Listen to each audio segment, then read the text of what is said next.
인구별 사망자 분포를 보면 굉장히 말이 달라집니다. 일본과 똑같은 비율로 한국이 사망을 한다고 가정을 하면 한국은 몇 명이 죽었어야 됐느냐? 한국은 일본보다 14%가 더 많이 사망했습니다.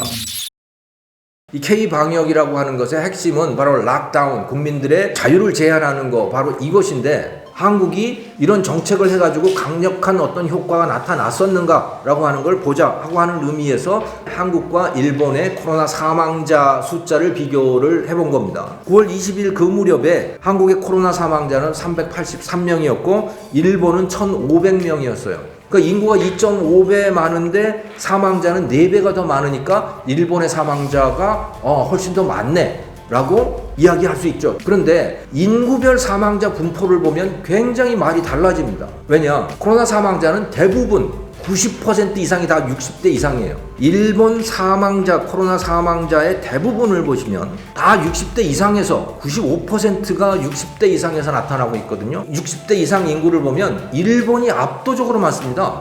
그러니까 일본의 사망자가 많은 이유는 노인들이 많기 때문인 거예요. 일본과 똑같은 비율로 한국이 사망을 한다고 가정을 하면 한국은 몇 명이 죽었어야 됐느냐? 한국은 일본보다 14%가 더 많이 사망했습니다. 뭔가가 문제가 있는 거다. 그러니까 이것은 이렇게 야단 법석을 한다고 해가지고 사망자가 줄어들고 하는 것이 아니라고 하는 것을 일본의 이 숫자가 말을 해주고 있는 겁니다. 아무것도 안 해도 우리보다 덜 죽는다는 거죠. 이게 선별적으로 이루어진다는 거예요, 이 락다운이. 정치적인 반대 집단들, 현 정권에 반대하는 집단들, 소위 보수 색채를 갖고 있는 데 대해서 그건 검사도 그렇고 자유에 대한 제한도 그렇고 다 그렇다. 예를 들어 지하철, 버스 이런 데서도 뭐 얼마든지 전파가 이루어질 수가 있는데 거기에 대해서는 아무 말도 없다. 식당에 대해서도 거의 아무 말도 없다 라고 하는 거. 근데 교회, 야외 집회, 야외는 거의 전파될 가능성이 거의 0인데 특히 마스크를 쓰고 있는 상태에서는. 근데 그거는 제한을 하고 뭐 실내에서 무슨 공연하고 이런 거는 제한을 하지 않고 좋은 백신을 많이 확보한 나라가 그 나라가 일어선다.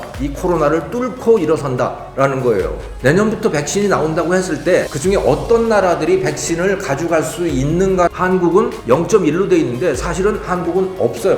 0입니다. 0. 그러니까 실제로 내년부터 백신이 나온다고 그러더라도 한국에 돌아올 백신은 0일 가능성이 매우 높습니다. 이거는 정말 통탄할 일이에요. 이 K-방역이라고 하는 게 이거 참 문제가 있다라고 생각이 됩니다.